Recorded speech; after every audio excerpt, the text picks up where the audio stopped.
Bom dia, boa tarde, boa noite, dependendo aí do horário que você estiver assistindo aí a essa gravação. Meu nome é Eduardo, eu estou me formando em Ciências da Religião pela Uninter e essa série de vídeos aqui faz parte do meu estágio online que está sendo realizado de forma remota, forma híbrida, né? Online, em virtude aí da pandemia da Covid-19. Seguimos Fundamentos Doutrinários Umbandistas, curso de extensão universitária, que tem por finalidade apresentar alguns conceitos que são básicos para que se entenda como funciona a manifestação religiosa umbandista, entendendo que, por não ter um sumo sacerdote ou um papa da religião, nem um livro código, um livro base, as manifestações religiosas elas vão sofrer diversas alterações de acordo com a região onde ela é praticada, de acordo com a vertente que ela realiza dentro do seu culto, etc. Esse é o módulo de número 9, conteúdo 9, aula 9, como vocês preferirem chamar. E vamos falar de preceitos. O objetivo desse módulo é entender qual que é a finalidade dos preceitos, ou do preceito. Então, para alcançar esse objetivo, vamos seguir o seguinte sumário. Então, a importância do preceito, preparação antes da gira, né, da sessão, que seria aquele período de trabalho do terreiro, né? Preparação antes da gira, chama-se gira em gira ou sessão, né? Locais, vamos falar um pouco de locais de baixa vibração, vamos falar um pouco sobre o consumo de álcool e preceito, consumo de carne vermelha e preceito, relações sexuais e preceito, banho ritualístico, postura durante a gira, né? Como é que teoricamente o médium deveria se comportar dentro da sua casa, ou pelo menos o que se espera dele enquanto vestindo sua roupa branca, e o pós-gira, né? Quando termina a gira, e aí, o que acontece? Acabou? Não? Como é que fica isso aí? E uma conclusão. Introdução. Se pegarmos um vaso que está com fuligem, com poeira, e colocamos água limpa, ela entra a água cristalina, porém sai suja. Até que se perseverarmos e continuarmos colocando água limpa, ela irá assear, né? Ela irá limpar aquele depósito e sairá por fim como entrou, limpa. É necessário então porfiar na ideia, insistir nos planos positivos, permanecer nos pensamentos superiores. Somos sempre responsáveis por quaisquer comunicações, desde que somos o fator que atrai a entidade que vai se apresentar, graças às nossas vibrações e conduta intelecto-moral. Isso é do Divaldo Pereira Franco, né? Um grande médium espírita e escritor, uma série de obras psicografadas aí. Basicamente isso aqui já resume a finalidade e importância do preceito, que seria você preparar a sua estrutura física, a sua matéria, para receber a energia do sagrado. A gente já falou que o trabalho entre guia e médium é um trabalho em conjunto, que eles compartilham não só de energia, mas também conhecimentos, saberes e etc. Então faz-se necessário que essa preparação material também seja realizada. E aqui está muito claro, né? Eu podia pegar isso aqui e colocar, acabou, já está explícito para que serve o preceito, tá? Então qual que é a importância? Basicamente na introdução já é exposto qual a importância do preceito para o médium umbandista. A água limpa seriam as energias que vêm do alto, então a comunicação que vem do espírito manifestante, a intuição que vem do espírito manifestante, as orientações, os aconselhamentos que vêm do espírito manifestante. Água limpa, porque a comunicação vem pura. E quando ocorre esse encontro energético entre o guia e o médium, via perispírito, como a gente já viu, coisas se perdem ou são traduzidas erroneamente se o médium não tivesse preparado, se o médium não estiver concentrado, se o médium não estiver envidando esforços para trabalhar corretamente sua mediunidade, diversos são os fatores que podem influenciar nessa comunicação. Como já vimos anteriormente, mentor e médium trabalham em conjunto. E se o médium não estiver firme, ou seja, com a cabeça pensando no trabalho terreiro, tentando fazer a caridade, se preparando para se conectar com o guia durante a sessão, né? Então ele não vai estar firme, né? Não estiver preparado para o desenvolvimento das atividades, ele pode interferir negativamente nas consultas. Como assim? Por exemplo, um filho de fé que está com uma carga negativa, né? Está com aquele coisa pesada, chega no ambiente não se sente bem e ele precisa de um banho de descarga, a entidade pode, através da mediunidade ali do trabalhador do terreiro, falar o seguinte, ó, intuir, né? Fala para ele que ele tem que tomar banho de 4 ervas. Aí o médium, como ele não se preparou, como ele está com o campo áurico dele um pouco em desequilíbrio, ao invés dele passar 4, que foi o que o espírito passou, ele passa 7.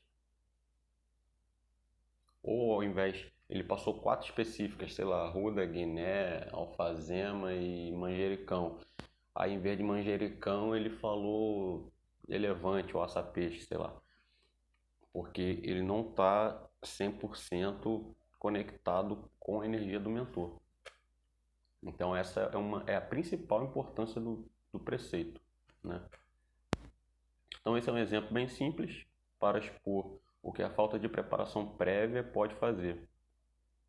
Como diz um ponto que a gente fala são as canções, as cantigas, que na realidade são rezas, né, para a gente. É um ponto muito famoso cantado no Brasil afora, diz o seguinte: Umbanda tem fundamento e é preciso preparar. Então, como é uma atividade que exige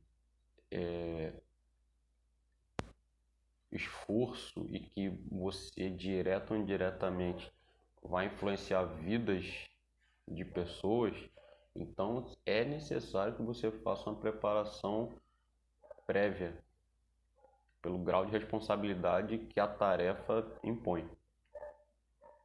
O médico faz seu trabalho nos terreiros, tem que ter a consciência de que ele está lidando com vidas e as pessoas chegam com os mais diversos problemas. Alguns chegam com problemas de saúde, financeiros, amorosos, psicológicos, e a entidade que se manifesta por seu intermédio precisa que o médico esteja com o máximo de energia positiva possível para que ocorra menos interferência e a caridade seja realmente prestada. Aí fica aqui o questionamento. E esse questionamento eu li em um livro que chama Umbanda Gira. Não, não é Umbanda Gira, não. Eu vou lembrar qual foi o livro que eu li esse. Inclusive foi um menino do trabalho que levou esse livro lá, eu dei uma lida nele. E esse daí justamente me chamou a atenção porque estava grifado, ele tinha grifado no livro, né, com aquela caneta marca-texto. Então o questionamento é o seguinte: se algum familiar seu estivesse doente e precisando de ajuda, tá? Raciocínio. Seu pai e sua mãe estão doentes. E você sabe que através da sua mediunidade, do guia que se manifesta através de você, você pode curar o seu pai, sua mãe, sua esposa, seu filho, etc. Sabendo disso, que é necessário a sua mediunidade, sua cooperação com o guia para curar seu pai, sua mãe, seu irmão, sua esposa, você ia deixar de fazer o preceito? É um questionamento, né? Porque se você ia manter o preceito para ajudar seu familiar, por que você vai se recusar, né, a manter, a fazer, a realizar o preceito para ajudar pessoas que você não conhece? Se a ajuda, a caridade é a mesma, não está diretamente relacionada a ao indivíduo em si, né? Desculpa, a origem do indivíduo em si, mas sim o ato, né? Fato social ali. Esse é para se pensar. Ao longo da semana, preparação antes da gira ainda, tá? Ao longo da semana, nossa energia, nossa aura passa por diversas transformações. Por quê? A gente passa por diversos ambientes, ambientes às vezes de dor, ambientes às vezes de angústia, ambientes às vezes um pouco tóxicos, se a pessoa costuma frequentar um bar ou uma balada ou vai para a zona, né? Que são ambientes que têm uma carga energética um pouco mais densa, um pouco mais pesada. Se você briga durante a semana, se você consome comida em excesso, enfim, são diversas situações que vão fazer com que nós desestruturemos, né, a nossa aura, por assim dizer. Né? Então a gente tem problema, a gente se estressa, se aborrece, xinga, fuma, bebe, come comida em excesso ou de difícil digestão e tudo isso baixa a nossa energia, nos transformando naquilo que a gente viu lá na introdução, no que o Divaldo Franco coloca como vaso sujo. A gente está com uma matéria com uma carga energética baixa ou mais densa e a conexão com o guia vai ser um pouco mais difícil, vai influenciar na qualidade das mensagens, na qualidade da transmissão que a gente vai receber do guia, né, na fidelidade da transmissão. E se a gente parar para pensar também, vai influenciar no próprio desenvolvimento mediúnico do indivíduo. Porque a cada sessão, cada gira, cada trabalho você vai desenvolvendo. E o guia tem que fazer um esforço tremendo para tentar equiparar com você já com preceito, tudo, com oração em dia, com a cabeça firmada no gongá e tal. Imagine com você com o corpo completamente sem condições, vamos colocar dessa forma, né? Para a gente fazer uma analogia aqui bem rasa, eu já tive Sky, fazendo propaganda não, tá? Eu já tive Sky e a Sky tem um grande problema. Qual que é o grande problema da Sky? Quando chove, o sinal fica, pelo menos onde eu morava, o sinal ficava horrível. Então a ideia é justamente essa chuva, né, da Sky aí, que atrapalha a Sky, a transmissão das imagens e tal, trava a televisão toda, seriam toda essa sujeira acumulada, né, que a gente vai juntando, reunindo ao longo da semana. É justamente isso que acontece. Então a transmissão ela fica falhada, vai e volta, a mensagem não chega como deveria chegar.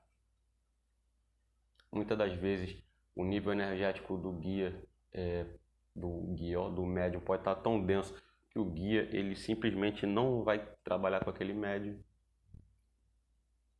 Aí a gente entra em dois questionamentos a partir daí. Se o médium for honesto, ele realmente não vai trabalhar, não estou sentindo a vibração, não estou sentindo, né, a energia, o guia não quer se aproximar, então o médium não vai trabalhar. Aí você deixa de ajudar uma série de pessoas. Ou se o médium for desonesto, ele vai fingir que está incorporado ali né? Olha as consequências que podem advir aí da falta de preparo. Nos preparamos antes da gira para equilibrarmos toda essa energia, essa carga energética que a gente recebe ao longo da semana. O objetivo não é fazer o médium sofrer ou privá-lo de coisas sem sentido. O corpo material é o instrumento para o uso de sua mediunidade e o seu mau uso irá refletir no corpo espiritual e, consequentemente, no exercício da mediunidade. O período de preceito é variável de casa para casa e existem diferentes tipos. Então, como a gente sempre fala, né? Unidade, diversidade e respeito. Então vai ter casa com de X horas de preceito e vai ter casa que não vai estipular preceito nenhum, vai deixar pela consciência do médium, não vai estipular horário, vai deixar na disciplina consciente E a gente sabe que cada casa é uma casa e devemos respeitar a prática de cada casa. O preceito normal é o da gira de atendimento ao público, onde existem casas que aplicam um período de 12 horas, outras de 24 horas, sendo esse o mais comum. Existe também o preceito realizado antes de se fazer uma obrigação no terreiro. Então, cada dirigente tem um entendimento e vai estabelecer o preceito de acordo com a sua doutrina, sendo os preceitos mais comuns, né, a atividade mais comum do preceito: não consumir álcool ou drogas, né, substâncias que venham alterar seu estado de consciência, não ter relações sexuais, não consumir carne vermelha, evitar locais de baixa vibração e tomar seu banho de ritualístico, né, o seu banho de erva antes da gira. Então, locais de baixa vibração. Então, ao ir a uma festa, um barzinho, a gente sabe que de acordo com o ambiente ele estará mais ou menos carregado e inevitavelmente eu serei irradiado pela energia ali presente. É aquilo que a gente falou anteriormente, né? Cada ambiente ele possui uma qualidade energética e você acaba inevitavelmente atraindo para o seu campo áurico o tipo de energia que está presente naquele ambiente. Então, dentro de bares, casas de prostituição, casas de show, ponto de venda de droga, etc., existem energias mais densas. Ali, obsessores, né, os espíritos atrasados ou que têm alguma animosidade com algum encarnado e que se alimentam de sentimentos ruins, né, de raiva, de ódio, de vícios. Então, ali desses ambientes tem diversos. E eles podem, você frequentando aquele ambiente ali, você pode, sem querer, se afinizar com um deles e aquele elemento, aquele indivíduo ali, ele acabar te vampirizando, sabe? Sugando tua energia de fato. Por isso chegamos em alguns ambientes e sem motivo nenhum sentimos um mal-estar ou uma vontade de ir embora, porque o ambiente é o que a gente chama de estar carregado, tá com energia não muito legal. Muitas das vezes somos vítimas de miasmas, larvas astrais e formas de pensamentos, que se alimentam de nossa energia e nos conduzem a distúrbios espirituais. Então, muitas das vezes as pessoas acham que o indivíduo está com problemas psiquiátricos, mas não são todos os casos, tá? Cada caso é um caso, mas pode ocorrer de não ser de fato um problema psiquiátrico, e sim uma entidade espiritual de baixa vibração que está ali sussurrando besteira, que está vampirizando aquela pessoa e levando ela à depressão ou a cometer atos que atentem contra a sua própria integridade. Somos energia e atraímos ou repelimos as energias que emitimos, né? A gente sintoniza com energias afins e atrai energias afins. Mas o que são essas coisas que se alimentam de nossa energia? Então, formas de pensamento. Existe uma frase popular que fala que o pensamento atrai. Então, você pensar positivo, você vai atrair, né, coisas positivas. Se você pensar negativo, você vai atrair coisas negativas. Tudo que eu penso é criado no plano espiritual. Você cria formas mentais quando você pensa. Então, se eu pensar em negatividade, eu estou criando essa forma negativa no plano espiritual, que irá me afetar ou afetar a terceiros negativamente. Então, esse é o conceito de formas de pensamento. Toda vez que você pensa em algo, você está vibrando naquilo, você produz, você gera aquela imagem no plano mental. Esse é o conceito base de formas de pensamento. Miasmas, essa denominação existe na medicina e significa sujeira. Espiritualmente seria o acúmulo de formas de pensamentos impregnadas no campo energético do indivíduo. Essa também é uma das finalidades do passe, né? Limpar esse campo áurico, esse campo energético desse excesso de formas de pensamento. Lavas astrais é o excesso de miasmas no seu campo energético, vai se transformando e assumindo formas de larvas mesmo. Larvas, como se fossem bichos mesmo, ou vermes que vão minando seu campo áurico e esgotando sua energia. Eles se alimentam da energia gerada pelos seus vícios e comportamentos prejudiciais. Encontramos essas formas muito presentes em processos graves de obsessão. Bem fácil de entender isso aí, tá? Então, consumo de álcool. O consumo de bebidas alcoólicas gera alterações no sistema nervoso do indivíduo.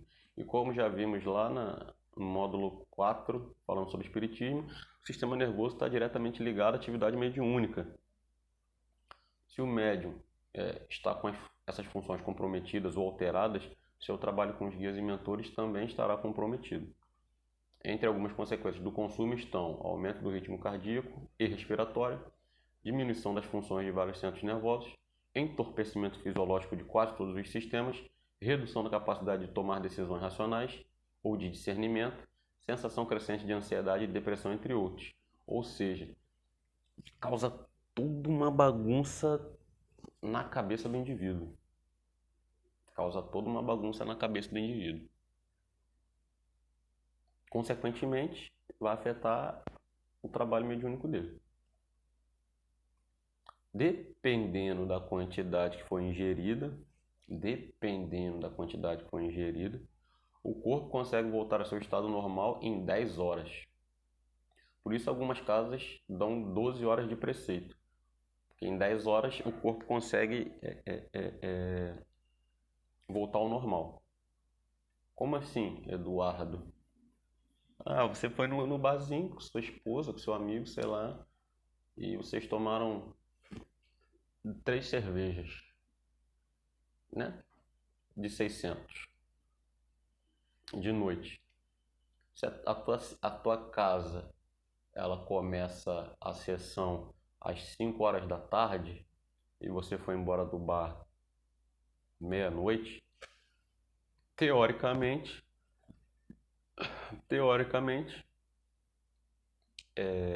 os efeitos do álcool no seu organismo já se perderam. Essa é mais ou menos a ideia.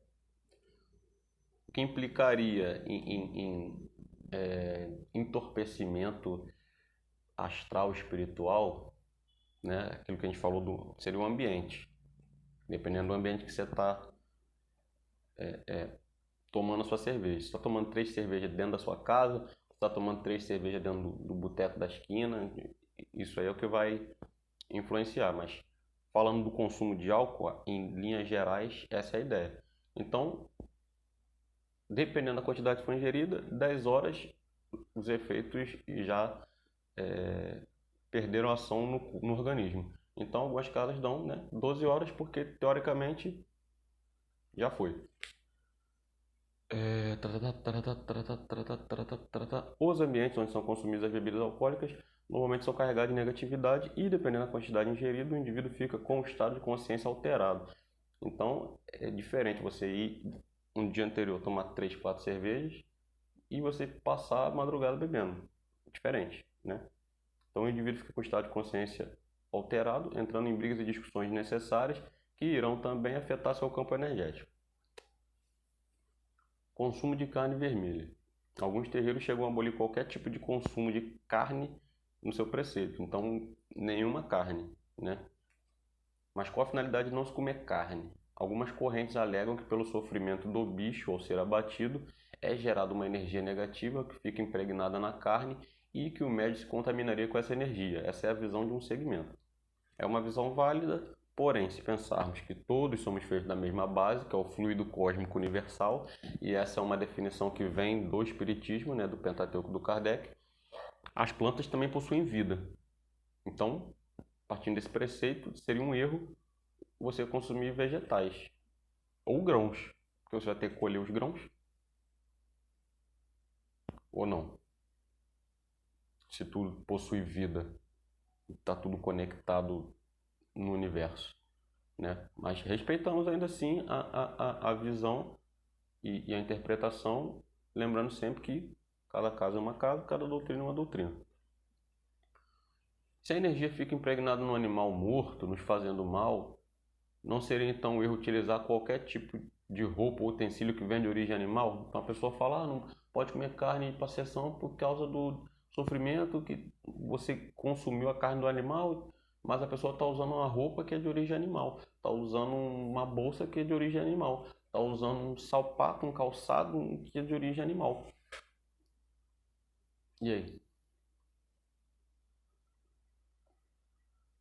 Está fazendo uma oferenda para o santo com coisas de origem animal ou vegetal, dentro daquela teoria do fluido cósmico universal que eu bati ali atrás.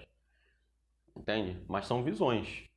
São visões e visões têm que ser respeitadas, não impostas. A carne é um alimento mais pesado e, consequentemente, sua digestão é mais demorada, causando sensação de mal-estar no médium e interferindo assim na sua concentração durante os trabalhos. Essa é a principal razão. Por esse motivo, existem casos que proíbem a alimentação pesada, seja ela qual for. Seria muito raso pensar que, existindo essa energia negativa impregnada e depois de consumir por 6 dias seguidos, em apenas um dia sem consumir, eu estaria livre da influência energética. Ora, são 7 dias na semana, eu tô 6 dias mandando carne para dentro. Aí um dia que eu ficar sem consumir carne, eu vou me limpar, né? Isso pensando nessa hipótese da carne estar impregnada com energia negativa. Eu estou consumindo 6 dias. Em um dia eu vou me livrar de toda a carga negativa dos 6 dias. É algo a se pensar também, né? Não vai ficar um resquício? Não sei. É algo a se pensar. Eu, por exemplo, quando eu fazia o meu preceito, eu além da carne, eu não consumia, evitava de consumir feijão, porque o feijão também é um alimento um pouco mais pesado e de difícil digestão, né? Então eu evitava também. Mas aí cada um sabe onde seu calo aperta. Relações sexuais. Isso aqui é outro probleminha, né? Então, a Umbanda não tem conceito de pecado. Então, dentro da Umbanda, o sexo não é visto como um pecado, ou algo sujo, ou algo que você vai para o inferno, tá? Então, esse é o princípio. Então, o sexo é uma prática natural, né? E nós somos fruto de relações sexuais. A Umbanda não possui o dogma do pecado, então não devemos associar o sexo a isso. A prática em si não é o problema. A pessoa que é casada, que pratica o sexo com amor, respeito, sem promiscuidade, apesar que esse conceito de promiscuidade também é um conceito relativo, né? Não sofre consequências negativas com o ato. Então você, quando tem relação sexual com seu parceiro, né, fixo, sua esposa, seu marido, namorado, enfim, vocês estão conectados, vocês se conhecem, vocês estão conectados por um sentimento, por algum algo positivo que existe entre vocês, uma amizade e daquilo ali, eu não estou falando de romance não, tá, gente? Falando do sexo como uma relação natural entre seres humanos. Daquilo ali, coisas boas são produzidas, né? Você está com uma pessoa que você gosta, curtindo um momento que você gosta e tal, e não tem problema nenhum nisso, tá? Agora, se não existe parceiro fixo, se é realizado sem, pode estar amor aqui, mas não é amor, sem algum tipo de sentimento, ligação, independente de ser amor ou não. Com comportamentos promíscuos e baseado em instintos, pode sim ser prejudicial. Temos que lembrar, porém, né, que mesmo sendo prática natural, existe troca energética entre parceiros. Então vocês trocam energia, vocês trocam fluidos. Existe uma troca. O sexo é uma troca, tá? E às vezes o parceiro não está nas melhores condições energéticas. E se você tiver numa condição melhor, você acaba recebendo aquela coisa negativa e que pode, não é determinante, mas pode influenciar na sua atividade mediúnica. Quem nunca, pulando do sexo para um abraço, quem nunca abraçou a pessoa e dá aqueles abraços que fica, parece que tá leve assim, sabe? Isso aí foi um descarrego. Você passou tua energia pra outra pessoa, tua coisa ruim pra outra pessoa. E no sexo acontece dessa forma também. E o contrário também acontece, né? Quando você às vezes dá aquele abraço àquela pessoa, depois você fica se sentindo mal, não sei o quê. É justamente isso aí. Ah, mas é masturbação. Pode. Afinal, sou eu comigo mesmo. Não existe troca energética. Então, a masturbação também é um ato fisiológico, assim como o sexo. Mas normalmente na sua prática as pessoas costumam utilizar mecanismos de excitação, como por exemplo imagem, vídeo, lembrança, etc. Dessa forma você acaba rebaixando seu grau vibratório pela qualidade de pensamento que você está gerando. Lembra do forma de pensamento? você está criando? Então, é justamente isso. E da energia que você está atraindo, sendo dessa forma desaconselhável a sua prática antes da gira. Vá orar, irmão, vá orar. O banho ritualístico é uma das práticas mais comuns no meio umbandista e possui diversas finalidades, que irão variar de acordo com o que pretende aquele que prepara o banho, né? Pode ser de descarrego, de imantação, de energização, enfim, diversas finalidades. As bases do banho são a água, que é comumente chamada de fonte da vida e está presente em todos os banhos, e a intenção. Isso aí são os ingredientes básicos do banho ritualístico. A água e a fé, né? A intenção. Porque o resto pode variar. Tem banho ritualístico que vai bebida alcoólica, tem banho ritualístico que vai pemba pilada, tem banho ritualístico que vai sal grosso, tem banho ritualístico que vai N coisas, tá? Pois a intenção e vontade que impregnamos naquele banho será fundamental na concretização do objetivo que temos. Então eu não posso estar ali preparando meu banho, quinando, né, macerando, amassando minhas ervas e tá pensando na novela que eu vou ver mais tarde. O que você vai estar impregnando naquele banho? Eu não posso estar preparando o meu banho e estar conversando frivolidade, estar conversando, fazendo fofoca. Você está preparando um banho de defesa, ou um banho de limpeza, ou um banho de harmonização, e você está ali, a língua ferina, falando mal dos outros, ou, né, inadmissível. É com isso que você vai estar impregnando aquele banho que você está fazendo, tá? Pois a intenção e vontade que impregnamos naquele banho será fundamental na concretização do objetivo que temos. Com fé firme e intenção segura, até banho normal de chuveiro vira fonte de descarrego. Muita calma nessa hora, tá? Porque já tem os preguiçosinhos que já querem. Não, então vou com fé, não vou fazer mais banho nenhum, vou só tomar um banho de chuveiro ali. Não é assim que funciona. Condições raras, né? De condições em que você não possui recursos, ou você, enfim, teve algum problema e não conseguiu preparar o seu banho, hora, intenção e vida que segue. Mas não deve se tornar uma prática constante, né? Dentro desse pensamento, podemos dividir em diversas categorias. Banhos de descarga ou defesa, com ervas frescas, ervas secas, mas tá aqui secas, mas não é secas, tá? Porque a erva seca, ela tá morta. Como é que você vai fazer um banho de defesa com uma erva que não possui nenhum princípio vital? Então, ervas desidratadas, elas se assemelham a ervas secas, mas é diferente, tá? Flores ou com sal grosso. Banhos de energização com ervas, flores ou com essências. E os banhos naturais, né? Com águas naturais, né? Água corrente, água de cachoeira, água de chuva, água do mar. Isso aí também pode ser utilizado como banho de descarrego. Existem várias formas de você preparar o seu banho, porém duas delas são mais comuns: a infusão e a maceração.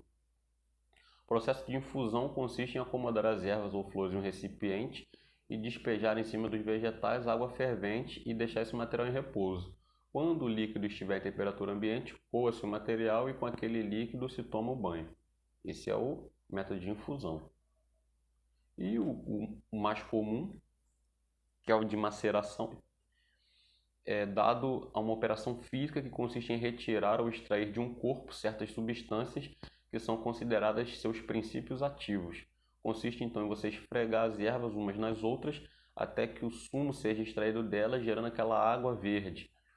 Após o processo de maceração, esse material é coado e com ele o médium toma o seu banho. Então ele vai pegar ali as ervas que for determinado para ele fazer, ou que ele, enfim, sentir afinidade, ele vai pega, né, dois chumaços e vai esfregar mesmo um no outro para ela ir se desintegrando e gerando aquele líquido.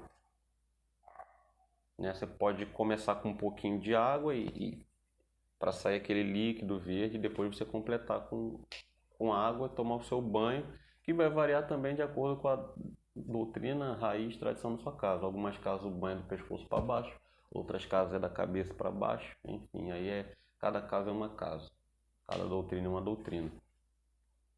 Algumas vertentes afirmam que o banho de ervas antes de ser tomado tem que ficar curtindo durante um determinado período de tempo, ou seja, ele tem que ficar em repouso. Qual que é o cuidado que tem que se tomar nisso daí? A erva, ela é um vegetal e como vegetal, ela tem um período de validade ali, né? Ela é perecível.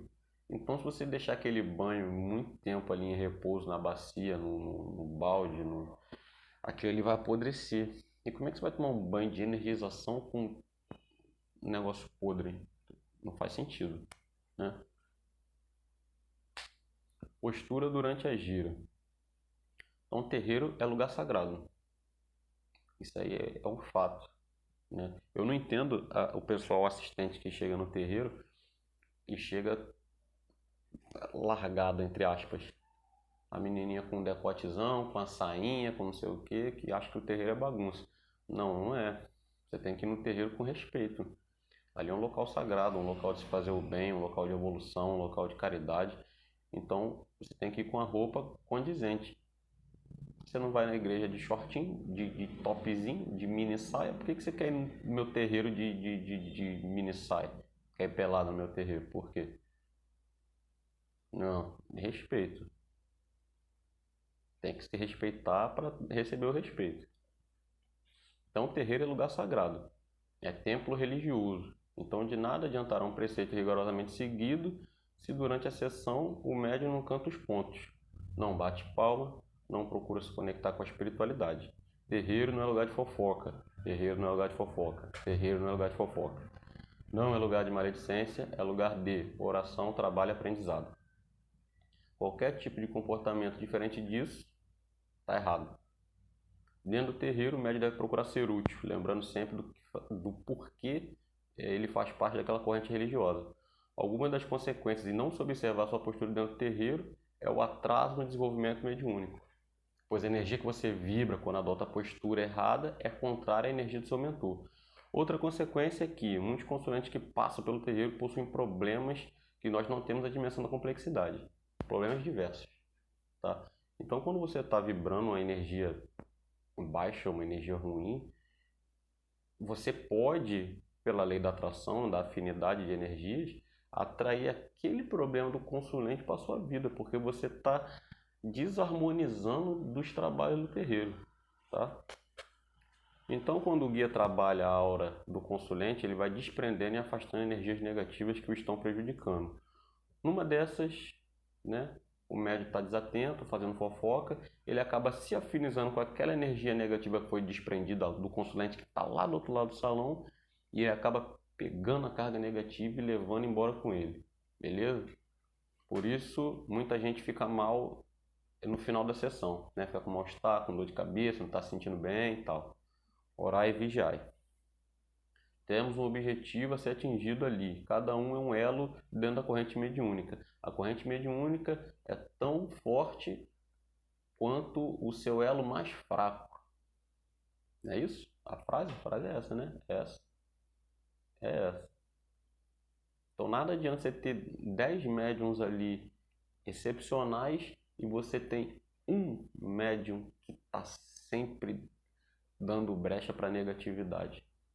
Porque é esse médium que vai estar sempre desarmonizando os trabalhos. Temos o objetivo a ser atingido ali, cada um é um elo dentro da corrente mediúnica.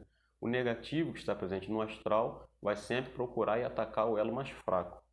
Alguém vai perguntar, ué, mas acaso não tem guia? Acaso não tem mentor? Acaso não tem orixá protegendo? Tem. Mas eles vão permitir? Vão. Lógico que vão. O orixá está mandando o médium fazer fofoca? Está mandando o médium ficar desatento? O guia está mandando o médium ficar... Não tá, pô. Então a pessoa não pode tomar uma postura errada, um comportamento errado e querer que o guia fique ali passando pano e toda hora, né, protegendo. Não é assim que as coisas funcionam. Somos regidos pela lei do merecimento, ação e reação, atração, afinidade e é o que é. Colhemos o que plantamos, sempre. E depois da gira? Acabou? Posso me largar nas cordas? Vamos lá. Muitos acreditam que após o dirigente encerrar o trabalho no terreiro, sua missão está cumprida. Porém, não é assim que funciona. Assim como os trabalhos do terreiro começam antes da abertura de sessão, após o encerramento no plano material, ainda existe trabalho no terreiro no plano espiritual. Então a sessão, né, se fecha no plano material, mas no plano espiritual às vezes ainda está rolando. Então o ideal é que o médico dirija para a sua casa, tome seu banho normal, tomar banho, hein?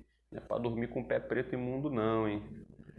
Tome seu banho e depois, se possível, um banho ritualístico, se possível, para harmonizar, limpar ali, para dormir tranquilo, tá? Não é uma regra.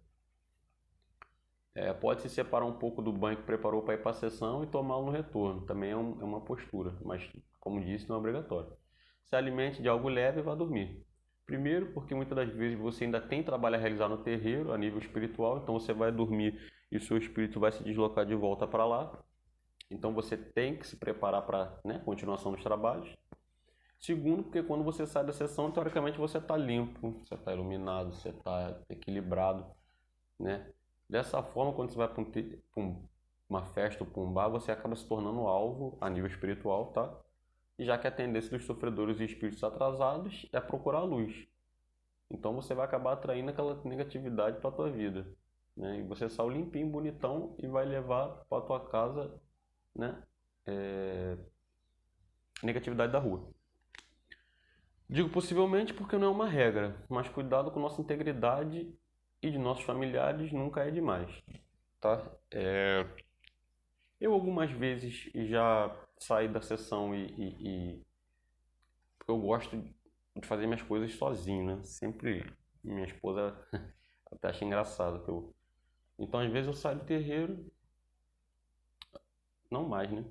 Mas eu saía do terreiro, botava minha mochilinha na cadeira ali, pedia uma cervejinha, uma batatinha, sentava ali,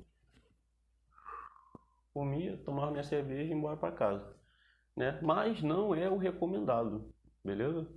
Por todos esses motivos aí que eu já expus aí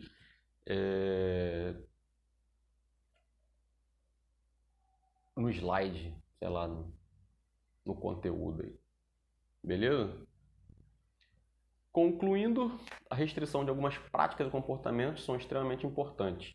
Primeiro, para que nossa matéria esteja nas melhores condições possíveis para o trabalho com a entidade, para o nosso autoconhecimento e limpeza energética.